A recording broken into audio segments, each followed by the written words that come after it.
Khilafah, sebuah institusi pemerintahan Islam yang berjalan sejak zaman para sahabat hingga tahun 1924. Ia merupakan sebuah simbol keagungan peradaban Islam selama hampir 1.300 tahun. Setelah hampir seabad pasca keruntuhannya, kini ia kembali mencuat sebagai isu yang begitu hangat di tengah masyarakat.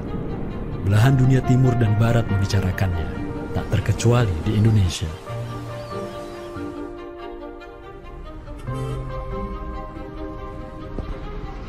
Perdebatan tentang khilafah tak terhindarkan. Apakah ia pantas diterima atau tidak di zaman modern saat ini? Kita tahu khilafah atau kehilafahan Islam itu di Nusantara bukan hal yang baru. Ya, sudah ada hubungan relasi antara kesultanan-kesultanan dan kerajaan Islam Nusantara dengan kehilafahan di Turki Utsmani atau wilayah Arab secara keseluruhan itu sejak abad ke-7.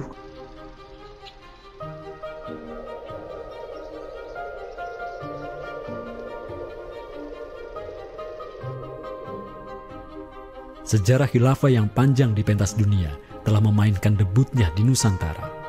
Islam yang diemban para punggawanya telah menjadikan Nusantara jaya dan menjadi sumber utama perlawanan terhadap para penjajah. Inilah kisah tentang Nusantara dan jalinannya dengan sang negara adidaya. Inilah kisah tentang khilafah yang menjadikan rakyat Nusantara sebagai satu umat dengan Muslim sedunia. Inilah kisah tentang jejak khilafah di Nusantara.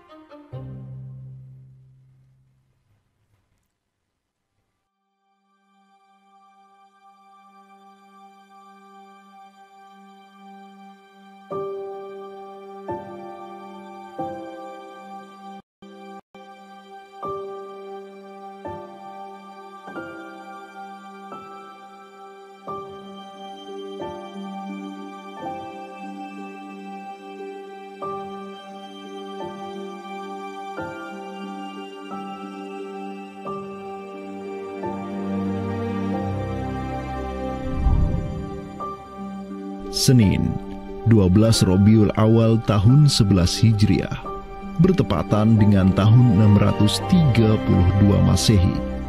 Seluruh langit dunia dirundung mendung. Semua orang di Madinah menundukkan wajahnya, kosong pandangan seraya bercucuran air mata. Di pagi itu, kabar duka menyeruak ke seluruh negeri. Rasulullah Sallallahu Alaihi Wasallam wafat. Pada saat Rasulullah SAW wafat, Abu Bakar itu berkhutbah. Abu Bakar mengatakan begini, Ya ayyuhan nas, inna Muhammadan qad mata. Wala budda lihada dini man yakumu bihi. Kata Abu Bakar begitu. Wahai manusia, sesungguhnya Muhammad sudah wafat.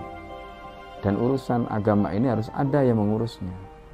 Setelah Abu Bakar menyampaikan demikian, para sahabat pun segera bersepakat untuk mencari dan memilih Khalifatur Rasulillah, seorang pengganti Nabi, untuk menjaga agama dan menjalankan urusan dunia. Mereka bahkan lebih menyegerakan urusan ini ketimbang menyegerakan pemakaman jasad Rasulullah SAW yang mulia, menandakan bahwa urusan kepemimpinan untuk kaum muslimin pasca wafatnya Nabi merupakan perkara yang amat mendesak.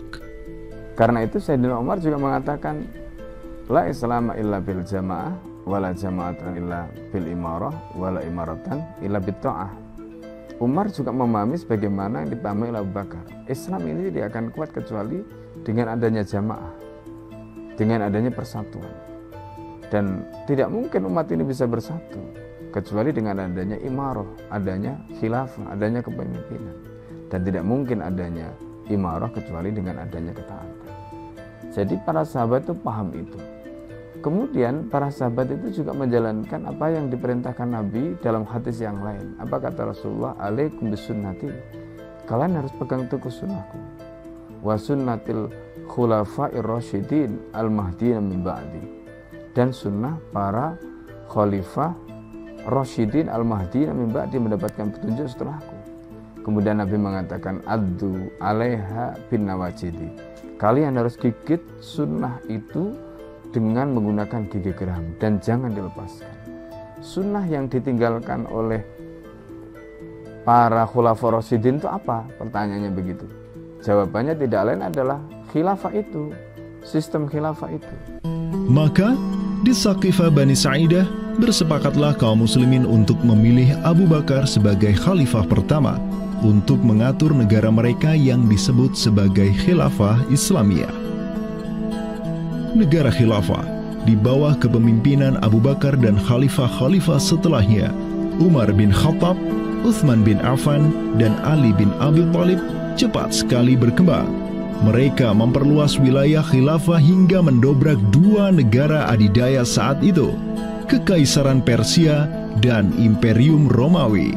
Semua aktivitas ekspansi tersebut merupakan realisasi kebijakan politik luar negeri khilafah Islamiyah, dakwah, dan jihad.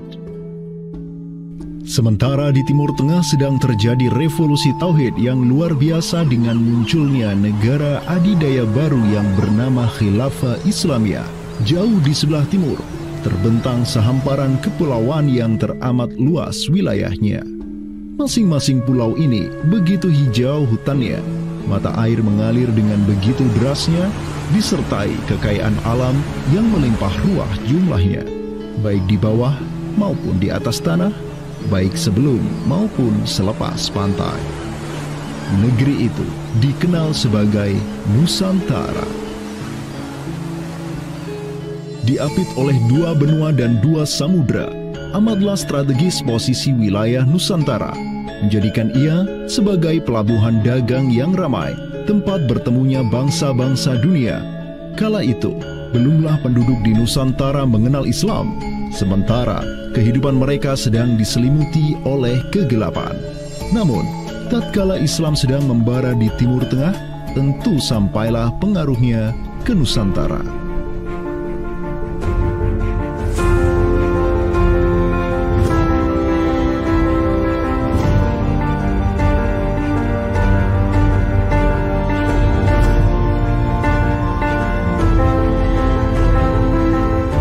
Saya ingin mengutip apa yang pernah dinyatakan oleh Buya Hamka ya di dalam buku beliau dari Perbendaharaan Lama, termasuk juga buku beliau yang judulnya Sejarah Umat Islam, yang beliau menyatakan bahwa sesungguhnya teori yang kita tahu bahwa Islam masuk ke Nusantara itu berasal dari Gujarat pada abad ke-12 sampai 15 Masehi, itu sebetulnya tidaklah tepat sepenuhnya. Karena apa? Karena Buya Hamka memiliki pandangan ataupun penjelasan terkait dengan kapan sesungguhnya Islam masuk ke Nusantara, ke Indonesia. Beliau menyatakan bahwa Islam masuk ke Nusantara itu jauh sebelum teori Gujarat.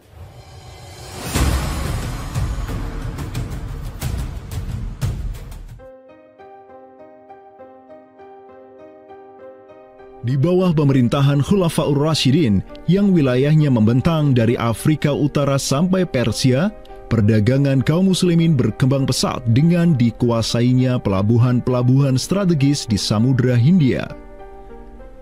Hubungan diplomatik dan komersial pun terjalin dengan sejumlah kerajaan dari India sampai Cina.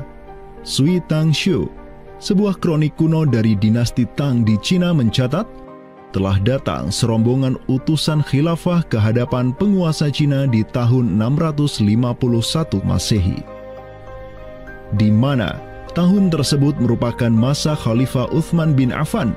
Hubungan khilafah dengan dunia timur terus berlanjut sampai di mana khilafah beralih ke pemimpinannya di bawah otoritas Bani Umayyah.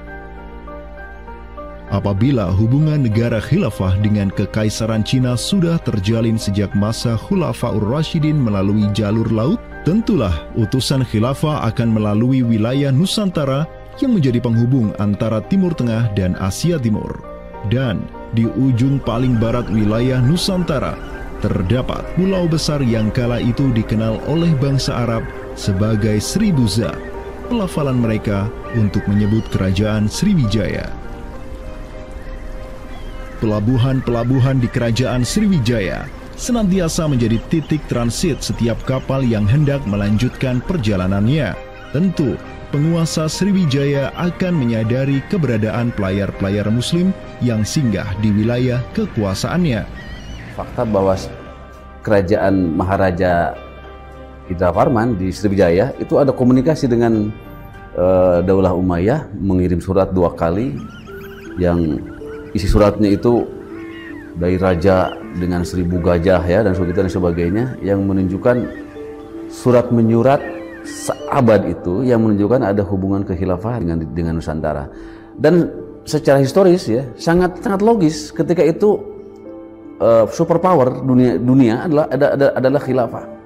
Surat yang dikirim oleh Maharaja Sri Indrawarman dari Sriwijaya tersebut dialamatkan ke Damaskus, ibu kota Khilafah Umayyah yang saat itu dipimpin oleh Khalifah Umar bin Abdul Aziz. Dalam surat itu disebutkan, min malikil amlak alladhi huwa ibnu alfi malik walladhi tahtahu bintu alfi malik walladhi fi marudatihi alfu filin walladhi lahu nahrani yumbitani al-auda wal-allawha wal-jawza wal-kafura alladhi yujadu rihuhu ala masirati 12 milan ila malikil arab alladhi la yushriku billahi syai'an. Amma ba'du, fa inni qad ba'athtu ilaika bihadiyatin wa ma hiya bihadiyatin walakinnaha tahiyatun wa ahbabtu an tab'atha ilayya rajulan yu'allimunil islama wa yuwaqqifuni ala hududihi wassalam. Maka di bawah kepemimpinan sang Khalifah Umar bin Abdul Aziz, khilafah menyebarkan rahmatan lil alamin ke segala penjuru dunia, termasuk Nusantara.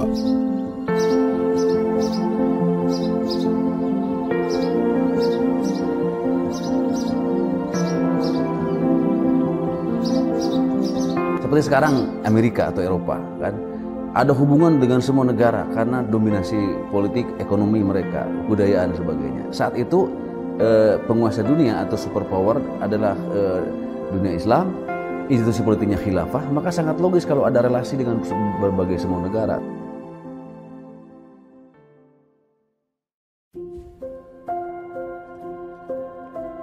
Tahun 1258, dari arah timur datanglah segerombolan pasukan yang mengerikan. Tubuh mereka besar-besar bak raksasa, berkulit kuning dan begitu mahir berpanah dan mengendarai kuda. Inilah pasukan Mongol yang datang dari utara Cina. Khalifah Al-Musta'sim itu dibunuh oleh Hulagu Khan, ya, pemimpin tentara Mongol. Kemudian pasca penaklukan Baghdad, itu Baghdad menjadi kota kosong, ya. Penduduknya dibantai, khalifah dibunuh, ya. Kotanya dibakar, perpustakaannya dihancurkan, wah pokoknya kacau sekali lah. Nah, tapi ternyata banyak keluarga Abbasiyah, ya, dinasti Bani Abbasiyah yang dia itu selamat dari pembantaian orang-orang Mongol, dan mereka itu akhirnya berdiaspora, mengungsi, ya. Ada yang berdiaspora, ada yang mengungsi ke Hijaz, ada yang mengungsi ke daerah Najd, ya, ada yang mengungsi ke daerah Mesir. Ada satu keturunan Abbasiyah, Bani Abbasiyah, yang dia itu mengungsi sampai ke Aceh, gitu. Dimana Aceh itu dulu, ya, negara yang berkuasa di sana adalah Samudra Pasai.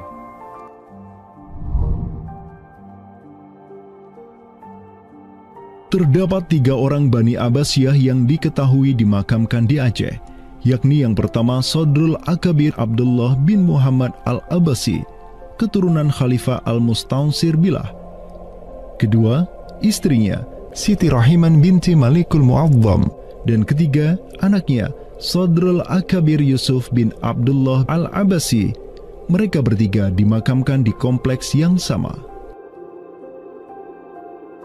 Yang paling monumental, yang paling besar di sini kita lihat adalah seorang tokoh yang memiliki predikat As-Sadr Al-Kabir ataupun pengawal para pembesar yang derajatnya mungkin setingkat dengan Perdana Menteri.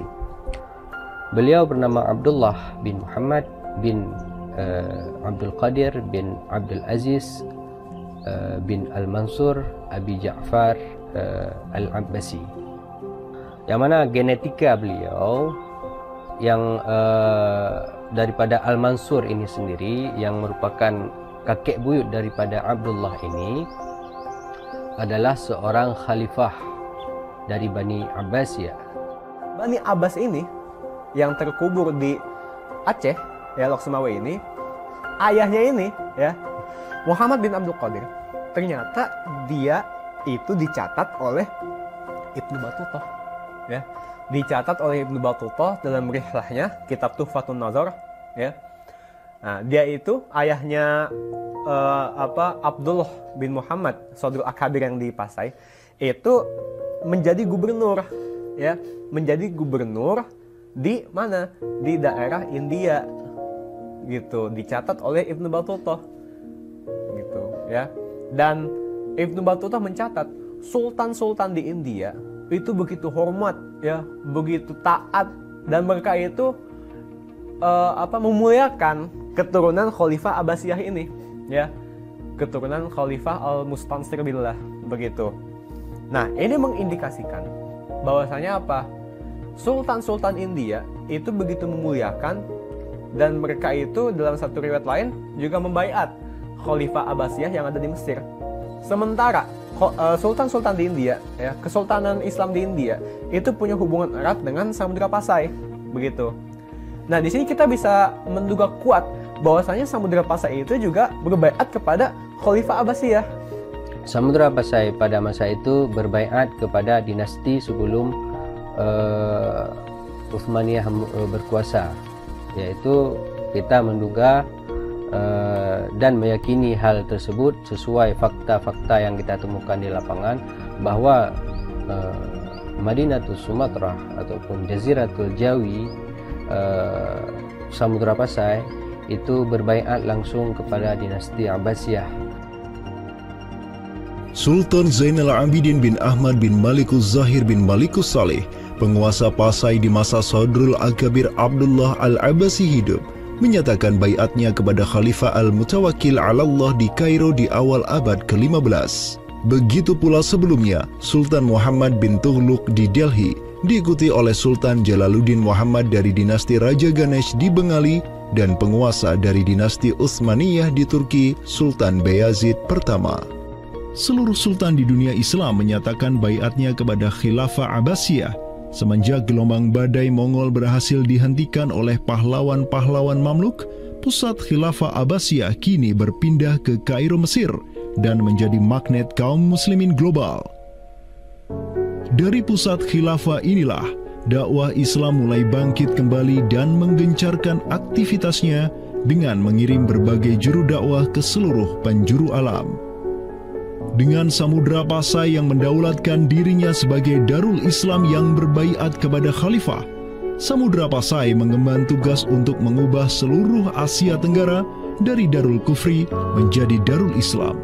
Sultan Zainal Abidin Ra Ubabdar dibantu oleh putra Sodrul Akabir Abdullah bin Muhammad Al-Abbasi, yakni Yusuf bin Abdullah, yang di pucuk pusaranya tertera nama kakeknya Khalifah Al-Mustansir Billah, banyak menaklukkan wilayah-wilayah yang belum Islam di Sumatera dan Semenanjung Malaya.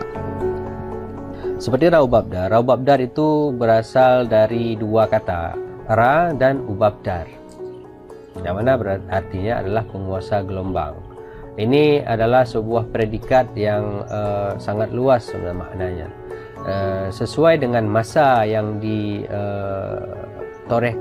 pada waktu tersebut, bahwa Sultan Zainal Abidin Ra Ubabdar bin Ahmad bin Muhammad bin Al-Malik Al-Salih ini adalah salah satu masa kegemilangan Samudra Pasai, yang mana kita ketahui setelah masa tersebut yang memimpin Kesultanan Sumatera adalah anak keturunan daripada beliau ini, yang jumlahnya sampai 11 orang sultan.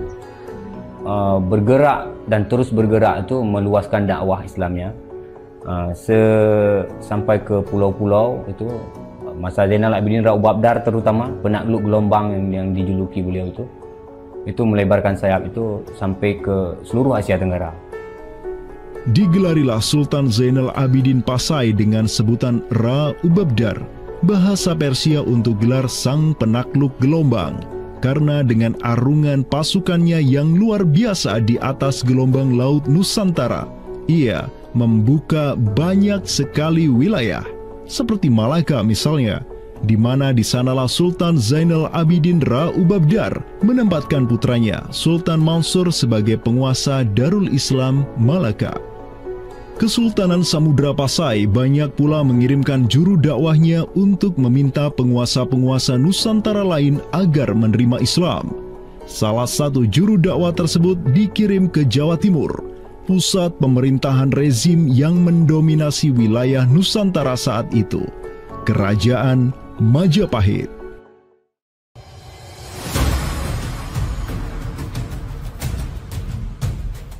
Gresik, Jawa Timur. Di kota yang hanya berjarak 60 km dari Trowulan, ibu kota Kerajaan Majapahit, terbaring jasad mulia di atas pusara marmer yang begitu indah. Inilah kubur seseorang yang menginisiasi tegaknya Islam di tanah Jawa, Maulana Malik Ibrahim, yang kemudian dikenal sebagai Sunan Gresik. Malik Ibrahim adalah seorang yang berkedudukan tinggi di lingkaran kuasa Samudra Pasai, terlihat dari gelarnya yang bertajuk Umdatus Salatin wal Wuzara, pondasi para sultan dan wazir, di mana gelar tersebut adalah gelar untuk wakil Sultan Samudra Pasai sebagaimana yang dicatat oleh Ibnu Battutah. Gelarnya yang lain seperti Burhanud Daulah Waddin, penerang negara dan agama, adalah gelar yang disematkan kepadanya selayaknya gelar-gelar yang diberikan Khilafah Abbasiyah kepada pejabat-pejabat penting daulah, sebuah gelar yang begitu politis sekaligus agamis.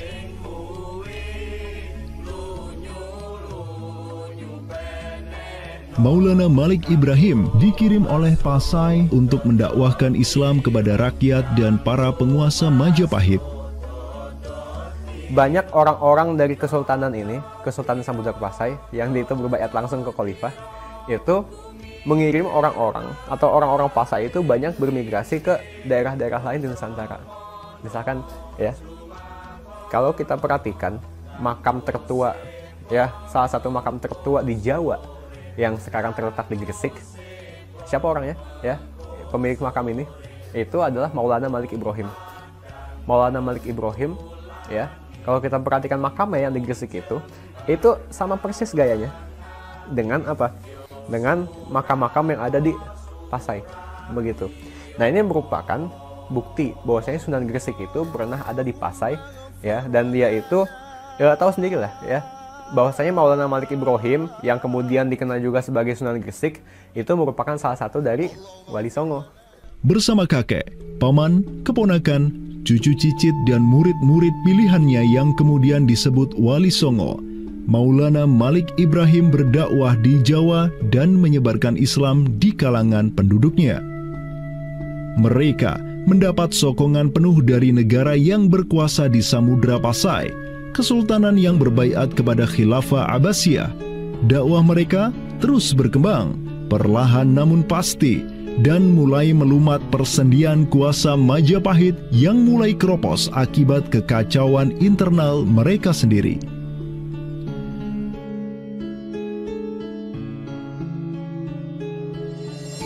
Para Wali Songo juga dihormati karena sebagian besar dari mereka menyandang status sebagai keturunan Nabi melalui jalur Husain bin Abi Thalib yang terus turun-temurun kepada Muhammad Sahib Marbal, turun lagi ke Alawi sampai ke Imam Jamaluddin Al-Husaini yang dikenal juga sebagai Syekh Maulana Jumadil Kubra, yang dari dialah para Wali Songo lahir sebagai anak-anaknya.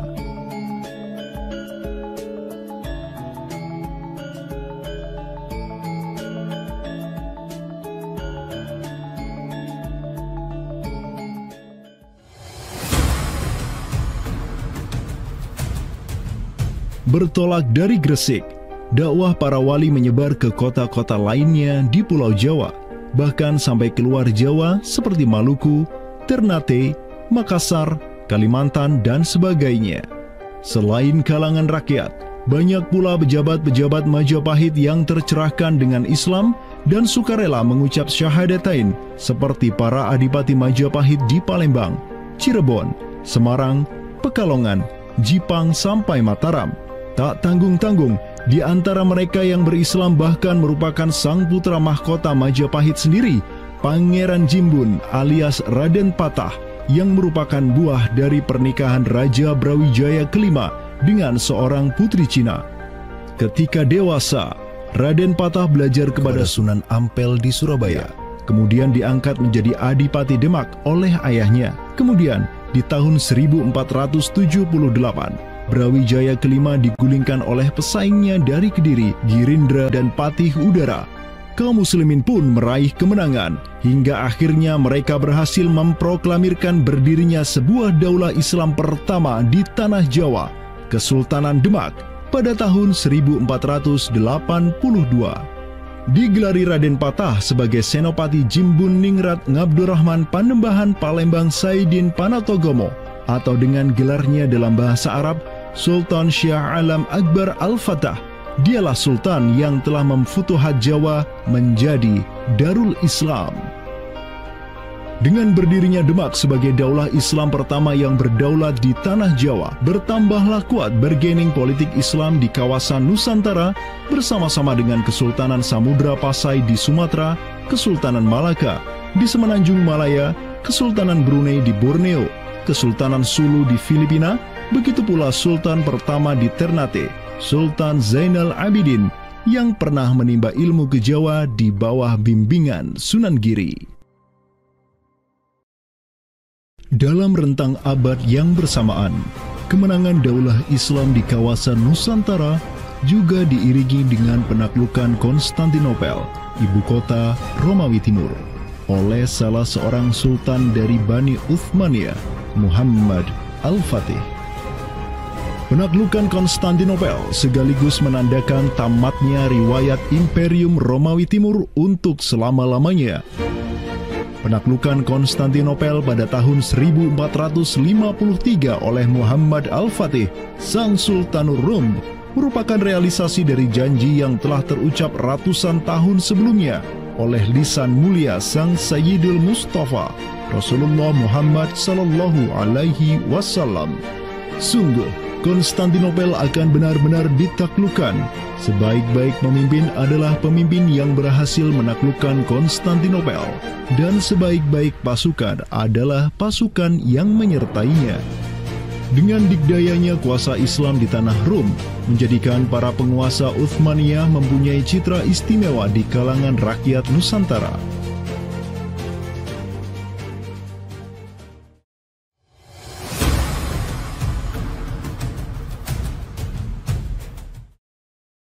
Namun demikian, dikala penaklukan demi penaklukan sedang digencarkan oleh tentara Islam mulai dari Rum sampai ke Nusantara, penaklukan yang sama juga digencarkan oleh tentara Kristen di ujung paling barat dunia Islam, Andalusia. Berbeda dengan penaklukan yang kaum muslimin lakukan, di mana penduduk asli suatu tempat diberi toleransi yang luar biasa atas agama dan properti mereka, tentara Kristen Portugis dan Spanyol menaklukkan wilayah Islam di Andalusia yang saat itu sudah terpecah menjadi Reyes de Taifas atau Mulukhut Tawaif atau kerajaan-kerajaan yang saling tercerai-berai.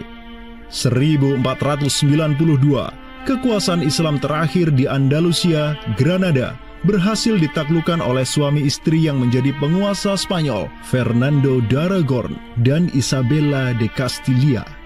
Penaklukan kembali wilayah Andalusia menjadi negara Kristen yang mereka sebut Reconquista telah menyebabkan populasi kaum muslimin di sana tersapu bersih, entah karena diusir, dimurtadkan, atau dibunuh.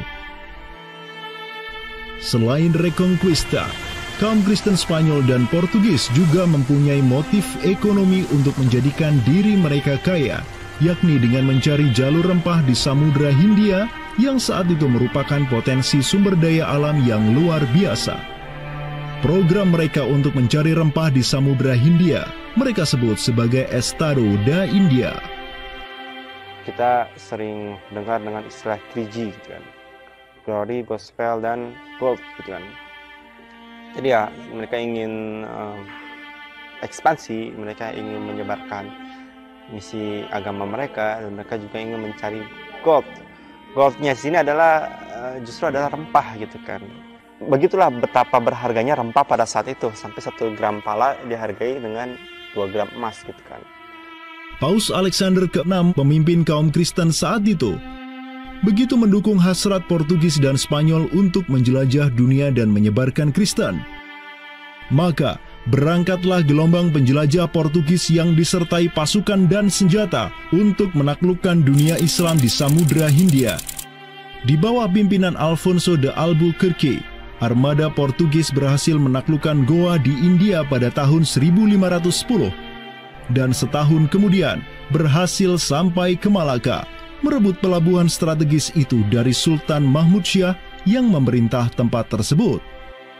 Dengan bercokolnya Portugis di Nusantara, dimulailah babak baru sejarah Islam di kawasan ini.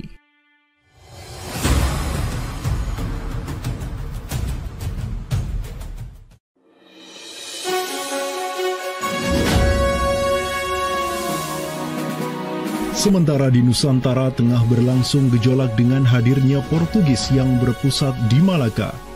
Cucu dari Sultan Muhammad Al-Fatih dari Bani Uthmaniyah, yakni Sultan Selim pertama, berhasil meluaskan pengaruh dan kekuasaannya di dunia Arab. Pada tahun 1517, beliau berhasil merebut Suriah, Mesir, dan Hijaz dari kepenguasaan kaum Mamluk. Khalifah Al-Mutawakkil 'alallah ketiga dari Bani Abbasiyah beserta kini menyerahkan kepemimpinan umat Islam sedunia dan pelayanan 2 kota suci kepada Sultan Salim pertama, penguasa Uthmaniyah yang bukanlah mereka berdarah Arab. Perlu dicatat bahwa penjelasan tentang Al-A'immatu fi Quraisyin itu, kalau kita merujuk kepada kitab Ar-Rawdah, Rawdatul Talibin wa Umdatul Muftin, memang ada hal yang menarik di sini. Di satu sisi ada mengatakan bahwa syarat khalifah itu harus Quraisy. Tetapi Imam Nawawi sepakat ketika katakanlah dari Quraisy tidak ada, terus diambilkan dari mana? Maka kemudian disebutkan di situ ya di luar Quraisy, bisa dari bani ini, itu yang disebutkan di dalam kitab Ar-Rawdah. Karena itu sebenarnya syarat al-a'immah fi Quraisyin itu bukan syarat yang wajib, tetapi difahami di sini berdasarkan penjelasan yang diantaranya disebutkan dalam kitab Ar-Rawdah tadi, itu adalah merupakan syurut afdaliyah. Maka semenjak tahun 1517, kepemimpinan khilafah beralih ke Bani Uthmaniyah. Selim pertama dan anak keturunannya kini didapuk sebagai Khalifatul Muslimin, Amirul Mukminin, Khadimul Haramain, Al-Ghazi fil Bahraini wal Bahraini, Zilullah fil Alam, Padisyah wa Khilafat Penah.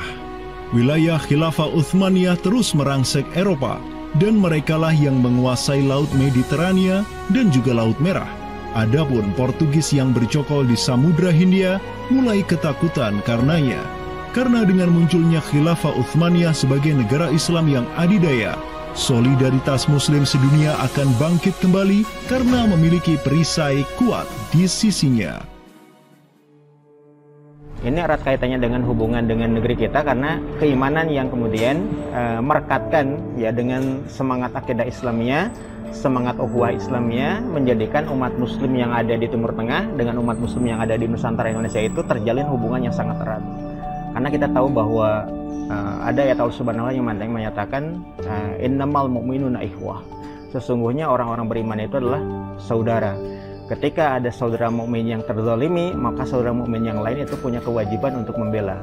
Demikian pula ketika muslimin Nusantara itu terzalimi dengan adanya penjajahan, dengan adanya imperialisme yang dilangsungkan oleh orang-orang kafir penjajah, baik itu oleh Portugis, Spanyol, Inggris, Perancis ataupun Belanda ya. Maka kemudian Muslim yang ada di Timur Tengah yang pada waktu itu masih memiliki kepemimpinan yang tunggal untuk seluruh dunia, itu khalifah, itu juga turut ya memperhatikan, turut mendukung, turut memperjuangkan pembebasan ataupun kemerdekaan bagi bangsa Muslim Nusantara. Kenapa? Ini semangat jihad di antara kaum muslim yang dihubungkan dengan semangat keimanan atau akidah Islamiyah tadi. Karena apa, yang namanya mukmin itu adalah kal jasadil wahid, ya, satu tubuh. Ketika bagian tubuh yang lain itu teraniaya, maka tubuh yang lain pun punya kewajiban untuk membelanya ataupun juga ikut merasakan penderitaan yang dialami oleh bagian tubuh kaum muslim yang lain.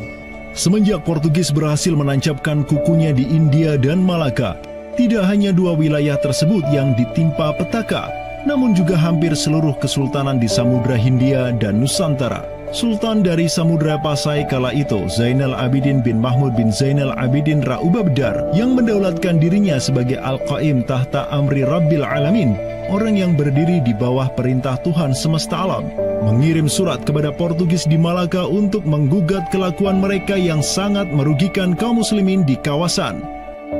Namun apalah daya, Sultan Zainal Abidin yang ini kemudian dikenal sebagai penguasa terakhir Pasai, karena setelah ia wafat pada tahun 1517, bala tentara Portugis datang ke Pasai dan menaklukkan kesultanan Islam pertama di Nusantara itu dengan penuh tipu daya. Tak hanya Pasai yang berhasil ditiadakan, Portugis juga mampu menahan serangan pasukan Islam dari Demak sampai Sultannya Patiunus bin Raden Patah syahid di Lumat Muntahan Meriam Portugis pada tahun 1521. Dengan diplomasinya yang jelas, Portugis juga menjalin kerjasama dengan kerajaan Pajajaran di Jawa Barat pada tahun 1522. 2 tahun berikutnya, kota Blambangan, Panarukan, dan Kediri yang masih menjadi basis kekuatan Hindu di Jawa menawarkan kerjasama dengan Portugis. Maka, Portugis banyak sekali mendapat aliansi sesama kafir yang berada di berbagai wilayah di Nusantara untuk bersatu padu menghantam kekuatan politik Islam yang baru tumbuh di Pulau Jawa. Bahkan di Maluku pun Portugis berhasil menancapkan kuasanya semenjak tahun 1536. Berkaca pada kelakuan Portugis yang memerangi umat Islam di Samudra Hindia dan Nusantara, Sultan Sulaiman Al-Qanuni, sang Khalifah Uthmaniyah yang berkuasa sejak tahun 1520, menyatakan peperangan terbuka kepada penguasa Portugis yang berkedudukan di Lisbon, Dom Sebastião. Telah dilaporkan kepada saya bahwa jamaah haji dan para pedagang muslim yang datang dari India melalui laut telah dianiaya. Jika engkau masih membangkang, maka dengan bantuan Allah yang Maha Agung, kami akan melakukan segala yang diperlukan untuk memulihkan ketertiban di negeri-negeri itu, dan tiada guna lagi bagi engkau untuk memprotesnya.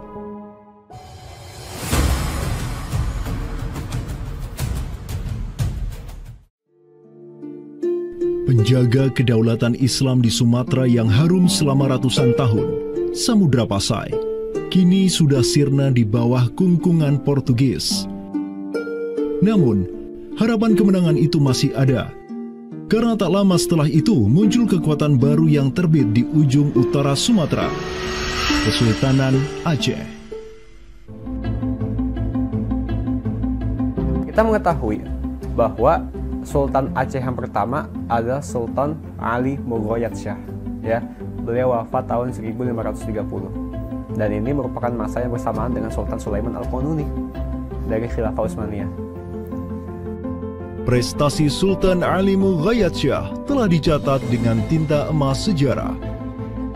Kegemilangan Sultan Aceh pertama itulah yang direkam oleh salah seorang ulama besar dunia Islam, Syekh Ahmad Zainuddin Asy-Syafi'i Al-Malibari, yang merupakan murid dari ulama tersohor Ibnu Hajar Al-Haytami.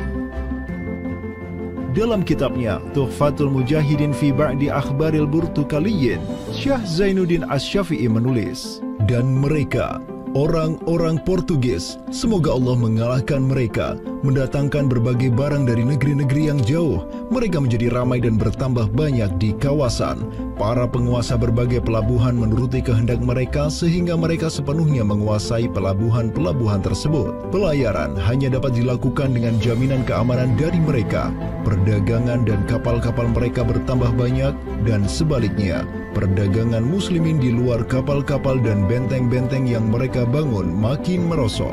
Tiada seorang pun yang dapat merebut kota-kota pelabuhan itu selain Sultan yang mujahid, Ali Al-Asyi. Semoga Allah menerangkan kuburnya. karena Sultan Ali Al-Aisy yang telah membuka Sumatera dan menjadikannya Darul Islam. Semoga Allah membalas kebaikannya untuk kaum muslim dengan sebaik-baik balasan. Kalau kita perhatikan makam Sultan Ali Mugoyatsyah, di situ ada kalimat menarik yang terpampang di inskripsi makamnya. Al-Ghazi fil barri wal bahri yansuruhullah. Ya. Bahwasanya Sultan Ali Mugoyatsyah itu juga dikenal sebagai Al-Ghazi, ya, petarung fil barri wal bahri, di darat dan di laut, yansuruhullah, semoga Allah menolong dia, begitu. Nah, kalau kita telisik gelar ini, ya, Al-Ghazi fil barri wal bahri yansuruhullah, gelar Al-Ghazi itu merupakan sesuatu yang biasa digunakan oleh Sultan-Sultan Utsmaniyah. Inilah sang pemimpin para Ghazi dari Aceh, Sultan Ali Mughayat-Syah. Ialah yang menyatukan berbagai pemimpin lokal di Nanggro dan menjadikannya sebagai satu kekuatan tempur yang dipenuhi keimanan dan ketakwaan kepada Allah.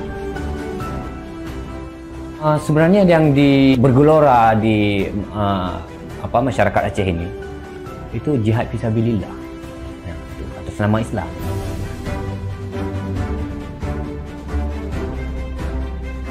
Kampanye global Khilafah Utsmaniyah untuk menghajar Portugis senantiasa digelorakan oleh para khalifahnya dan juga oleh para negarawan Daulah Adidaya itu.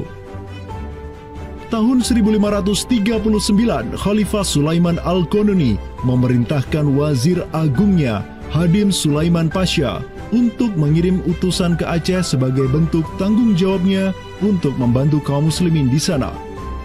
Utusan tersebut ialah Hamad Khan, seorang Mesir yang tak lain merupakan sepupu dari Hadim Sulaiman Pasha sendiri. Atas bantuan utusan dari khilafah inilah Aceh dapat menaklukkan wilayah Batak menjadi Darul Islam. Tahun-tahun berikutnya, pucuk pimpinan Kesultanan Aceh digantikan Sultan Alauddin Riayat Syah Al-Qahar, anak dari Sultan Ali Mughayat-Syah. Beliau melanjutkan jihad ayahnya dan secara terang benderang turut menyatakan ketundukannya kepada Khilafah Utsmaniyah. Kesatuan agama, kesatuan tauhid dalam Islam itu pasti membentuk kesamaan, kesatuan umat, kan gitu.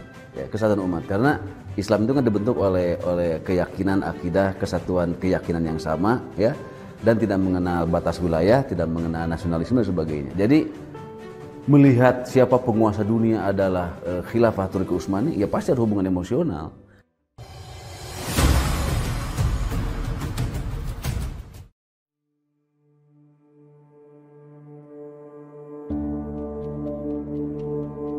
Pada tahun 1566, Sultan Alauddin Riayat Syah Al-Qahar mengirim surat ke Istanbul.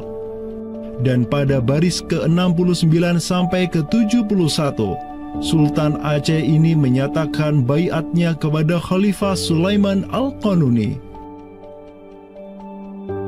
Dengan bersungguh-sungguh, kami meminta agar Padishah atau Khalifah tidak lagi memandang saya, hambanya di tanah Aceh ini, sebagai penguasa yang independen, melainkan sudi menerima saya sebagai hambanya yang miskin dan rendah, yang dapat berkuasa berkat kemurahan hati Sang Padishah, Sang Pelindung dunia, naungan Allah di muka bumi, dengan jalan yang tiada berbeda dari gubernur Mesir, Yaman, atau para bey di Jeddah dan Aden. Sultan Selim kedua tatkala mendengar, ya, membaca surat dari Aceh ini, di mana surat Aceh ini itu selain memberikan baiat, dia itu juga meminta pertolongan kepada Khalifah Amirul Mukminin sebagai pelindung dunia Islam global agar mengirim sejumlah persenjataan, ya, kapal perang, ahli-ahli militer, ya, kemana? Ke Aceh untuk menghadapi Portugis yang saat itu sedang menguasai Selat Malaka, begitu. Nah, akhirnya apa? Bahkan Sultan Selim kedua itu menyebutkan, ya, Aceh itu sebagai wilayati Aceh, ya. Wilayat itu asal katanya dari bahasa Arab, wilayah. Wilayah itu kalau dalam istilah tata negara Islam, ya, merupakan provinsi gitu. Jadi di sini ya Sultan Selim kedua Khalifah Utsmani ini menyebut Aceh itu sebagai provinsi, Wilayati Aceh, atau dalam arsip yang lain disebut Wilayatul Hind ya. Kemudian kalau dari segi kerjasama militer ya, yaitu dengan ditandai dengan pengiriman artileri perang yang cukup luar biasa, yang bahkan sampai yang namanya meriam-meriam monster dalam meriam penghancur. Dan kemudian tim ahli pembuat meriam yang dikirimkan dari Turki ke Aceh Darussalam. Tapi ya qadarullah ternyata saat itu terjadi pemberontakan di daerah Yaman ya. Pasukan-pasukan yang seyogyanya dikirim ke Aceh itu dialihkan ke Yaman ya. Walaupun dialihkan ke Yaman untuk memadamkan pemberontakan di sana, tapi tatkala pemberontakan itu selesai, apakah misi ke Aceh itu tetap berlanjut? Lanjut ya. Tetap berlanjut. Nah, akhirnya sejarah mencatat bahwasanya ada 2 kapal galeon ya, 2 kapal perang besar yang dimana isinya merupakan perwira-perwira ahli militer dari Utsmaniyah dikirim ke Sultan Alauddin Riayat Shah Al-Qahar ya. Nah, dan ini ya menurut Profesor Amirul Hadi ya, jumlahnya 400 ya. Janissaries, tentara elit Utsmaniyah, dikirim ke Aceh.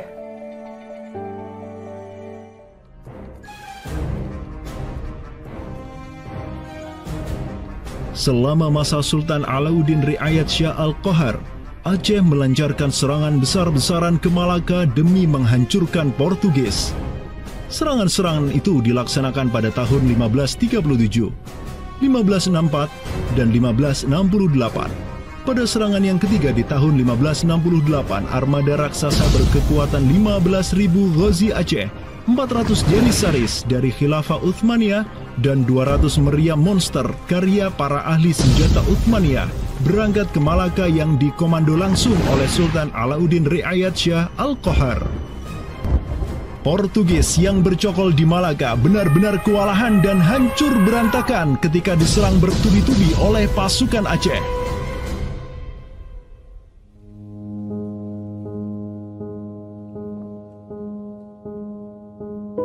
Walau demikian, Portugis berhasil bertahan karena dibantu oleh sekutu-sekutunya dari Johor dan Kedah.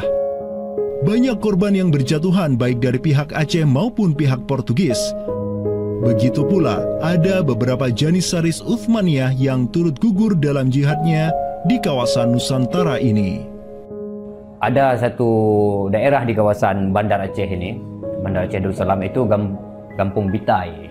Itu tempat para tentara-tentara Turki syahid, kemudian dimakamkan di Bitai.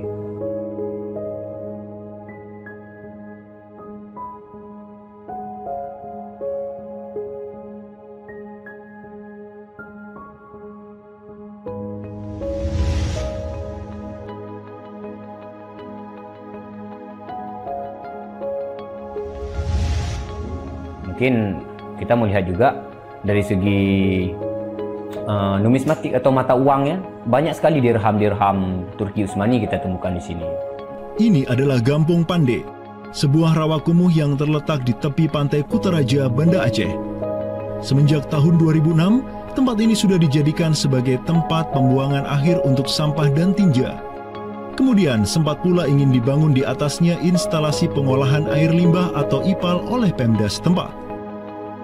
Namun siapa sangka, di tempat yang nasibnya begitu menyedihkan hari ini, di tahun 2013 lalu, telah ditemukan tidak kurang dari 6.000 keping dinar dan dirham yang dicetak oleh Khilafah Utsmaniyah dan Kesultanan Aceh. Dari Sultan Sulaiman Al-Qanuni kita temukan di sini. Kemudian Sultan Murad juga kita temukan di sini. Gampung Pande yang merupakan salah satu kawasan Islam tertua di Aceh, di mana di sanalah terdapat ribuan makam tokoh-tokoh penting Islam yang datang dari seluruh penjuru negeri. Dan beginilah nasibnya sekarang, terhinakan oleh orang-orang yang melupakan sejarah besarnya, tak tersentuh oleh peradaban modern yang durhaka kepada sejarah Islamnya. Walau demikian, kenangan tentang mereka takkan pernah hilang dan akan terus teringat oleh anak cucu kita.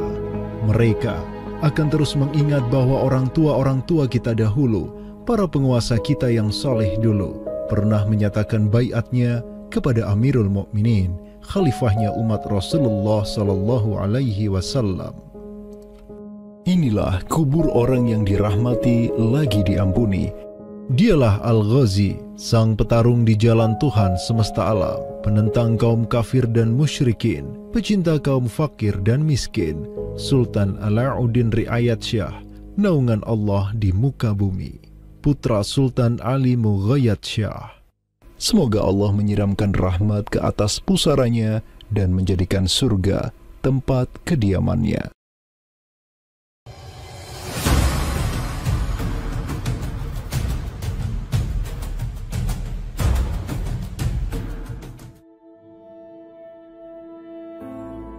Seiring angin Katulistiwa yang terus merayu, gelora Islam juga terus melaju dari Aceh, Jawa, dan terus menyusur ke arah timur sampai ke Jaziratul Muluk, Kepulauan Raja-Raja. Di Maluku, yang juga dikenal sebagai Kepulauan Rempah-Rempah, ada begitu banyak raja yang berkuasa di masing-masing pulaunya. Namun, semenjak Zainal Abidin, penguasa Ternate yang masuk Islam dan belajar kepada Sunan Giri di Jawa, Ternate langsung memproklamirkan dirinya sebagai negara Islam. Langkah politis Sultan Ternate ini pun secara cepat diikuti oleh penguasa-penguasa lain di Maluku, sehingga negeri dengan ratusan pulau ini menjadi sebuah darul Islam. Tatkala Portugis menaklukkan Malaka, sang jenderal Portugis Alfonso de Albuquerque mengirim 3 kapal di bawah pimpinan Francisco de Serrao. Mereka berhasil mencapai Maluku, kemudian berbasis di Pulau Ambon, Banda, dan Seram. Saat itu, para penguasa Islam di Maluku terutama Ternate dan Tidore menyambut baik kedatangan Portugis. Namun seiring waktu berjalan, kemudahan fasilitas yang diberikan para penguasa Maluku membuat kaum Portugis lupa diri. Mereka secara masif memonopoli perdagangan rempah dan memurtadkan kaum muslim. Tatkala salah seorang penguasa Ternate, Sultan Hairun Jamil, mulai menggugat kelakuan lalim Portugis, Sultan Hairun pun dibunuh secara keji oleh gubernur Portugis di Maluku, Diego Lopes de Mesquita, pada Februari 1570. Pasca tragedi tersebut, tahta Kesultanan Ternate dipimpin Sultan Babullah Datuk Shah bin Hairun, seorang sultan yang segera menjadi ancaman mematikan bagi kedudukan Portugis di Maluku. Dengan pasukan laut raksasanya, Sultan Babullah menyerbu setiap benteng Portugis yang ada di Maluku. Segala kapal dan bala bantuan yang hendak dikirim untuk Portugis dari Goa dan Malaka diblokade oleh pasukan Babullah. Persenjataan kaum muslim Maluku pun cukup membuat Portugis gemetaran. Karena selain menggunakan panah, tombak, dan pedang, Sultan Babullah juga menggunakan meriam monster hasil buah tangan Janissaris Utsmaniyah. Sultan Babullah itu mempekerjakan sekitar 20 ahli militer dari Khilafah Utsmaniyah. Gitu. Nah, orang-orang Utsmaniyah ini ahli militer dan mereka itu ahli juga persenjataan. Pasukan-pasukan persenjataan itu diproduksi oleh orang-orang Utsmani ini dan mereka itu mengajarkan kepada orang-orang Maluku, pasukan Sultan Babullah, untuk membuat senjata.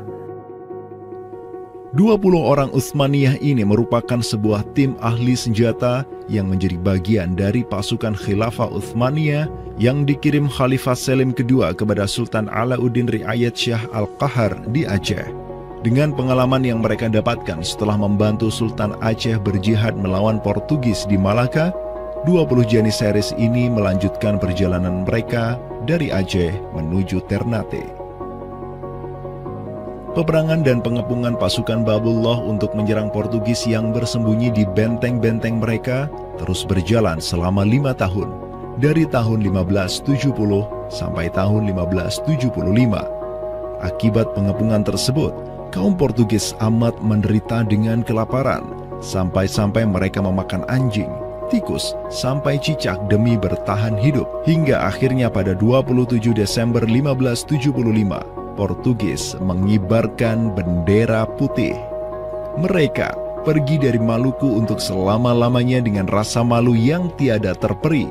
Sultan Babullah yang terus berkuasa sampai tahun 1583 terus mengekspansi banyak wilayah di timur Nusantara untuk menjadi Darul Islam.